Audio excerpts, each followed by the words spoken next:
day that the video was released of the Jordanian pilot being burned alive, the king was not on the president's schedule that day.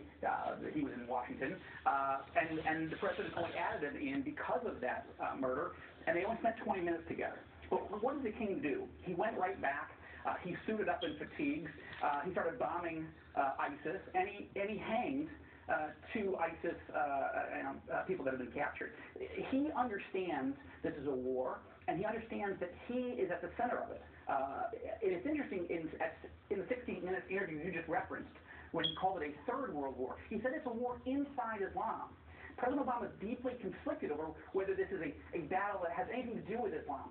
But the king, who is a descendant of Muhammad, knows it's a battle inside Islam and against radical Islam.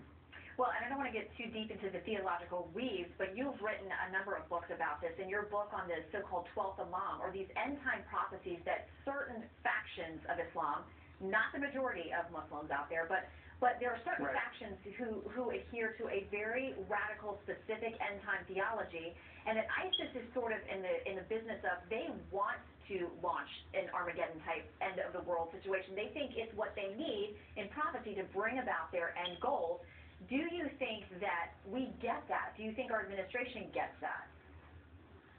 No, and that's because the president is saying from the top and throughout the administration that this isn't an Islamic problem. You're right that the vast majority of Muslims don't, this is not them. They're not cutting off people's heads, and they never will. But the radicals are being driven by their interpretation of Islam. And it's important. This is what motivates them. This is why it's not a jobs issue. It's not a poverty issue. It's a radical Islamic theology issue and an eschatology issue. They do want to set up a caliphate, an Islamic kingdom, which is really an end-times theology in their view. They believe it will hasten the end of days. My new novel, The Third Target, is really about ISIS being a threat to Israel, the United States, and Jordan. And it was interesting, of course, it's been out 5 weeks now on the bestseller list, but it really takes us into this threat that is actually not fiction right now. This is very real.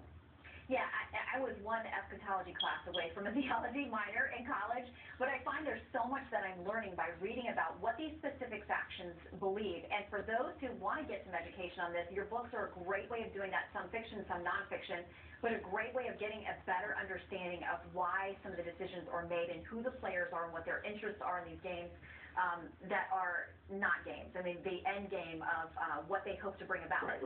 I would recommend those as an entertaining but very educational way to get up to speed on some of these issues. Joel, always good to see you. Thank you so much. Come back soon. Thank you. I appreciate it. Thank you very much.